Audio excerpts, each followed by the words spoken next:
வணக்கம். Welcome to Kohli rose channel. இன்றைக்கி நம்ம எந்த படத்தை பற்றி ரிவ்யூ பார்க்க போகிறோன்னா விஸ்வாசம் படங்க.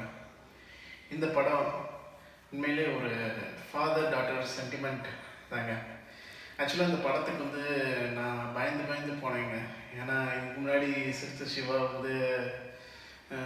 விவேகம் ஒரு படம் எடுத்தார். அது எப்படி போச்சுன்னு நமக்கு எல்லாமே தெரியும். அதனால் பயந்து போனேன் நான். ஆனால் நான் பயந்து போனது அர்த்தம் இல்லாமல் ஆக்கிட்டாங்க இந்த படத்தை, அப்படி தான் சொல்லணும். படம் ஒரு சென்டிமெண்டல் என்டர்டெயின்மெண்ட்டுங்க.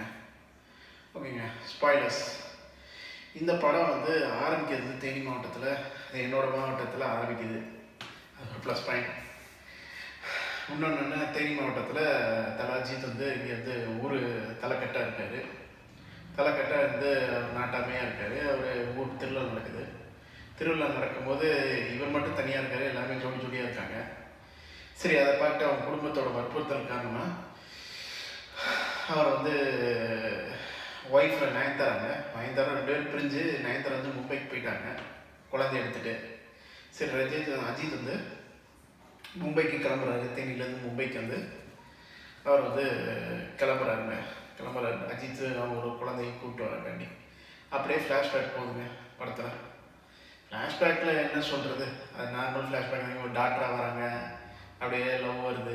லவ்க்கு அப்புறம் கல்யாணம் ஆகி குழந்த பிறந்த பிறகு ஒரு இன்சிடென்ட் நடக்குது. ஒரு வெட்டுக்குத்தில் குழந்தைக்கு லைட்டாக அடிபட்டுருது.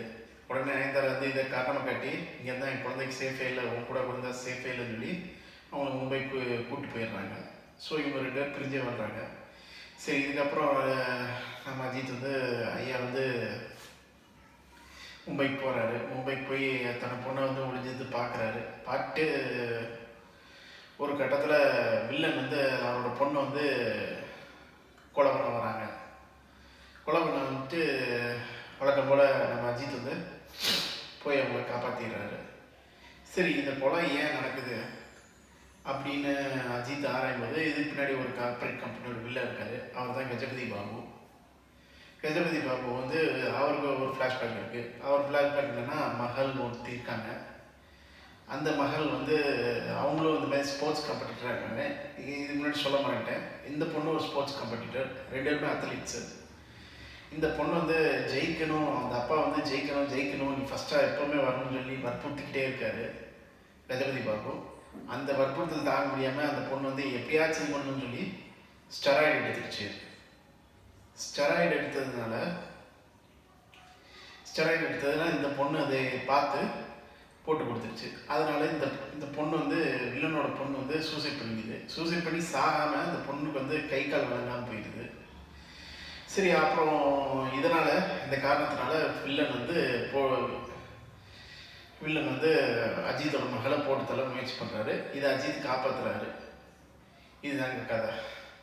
இதில் என்ன கடைசி இதுனா, அஜித் இந்த படத்தில் அஜித்துன்னு இல்லை, இந்த படத்தில் ஜென்ரலாக ஒரு ஹீரோ நான் அடி வாங்கி நான் பார்க்குறேன். வில்லன்ட்ட அடி வாங்கி கடைசியில் வில்லனை கொல்லாமல் அவர் மூலமாகவே அவர் மகளை இது பண்ணி திருத்த வச்சதில் ஒரு ரெகுலரான இதுலேருந்து மாறி ஒரு டிஃப்ரெண்ட்டான ட்விஸ்ட்டு. அதுக்கு நான் பாராட்டுறேன். ஸோ இதுதான் விஸ்வாஸ் கடை. படத்தோட மெயின் மைனஸ் என்னன்னாங்க, இமானோட இசையில் ஒரே ஒரு பாட்டு தான் நல்லா இருக்கே ஒழிய, மீதி பேக்ரவுண்ட் மியூசிக்கு எல்லாமே பாடுமாட்டாங்க. டனக்கு தான் அடிச்சுட்டு இருக்காரு. ஸோ அதுதான் தலைவலி வர வைக்கிது. மித்தபடி இந்த படம் ஒரு ஃபேமிலி என்டர்டெய்னர், எல்லாருமே போய் பார்க்கலாம். என்னோட எவர்கிரீன் படத்தில் ஒரு சில லிஸ்ட் இருக்குங்க. எவர்கிரீன் படம்னா நம்ம எப்போனாலும் பார்க்கலாம், எப்போ பார்த்தாலுமே அது ஃப்ரெஷ்ஷாக இருக்கும் நமக்கு. அந்த மாதிரி படத்தில் இந்த படமும் இப்போ சமீபமாக சேர்ந்துருக்கு. கூடிய சீக்கிரம் இன்னொரு ரிவ்யூவோட உங்களை சந்திக்கிறேன். நன்றி, வணக்கம்.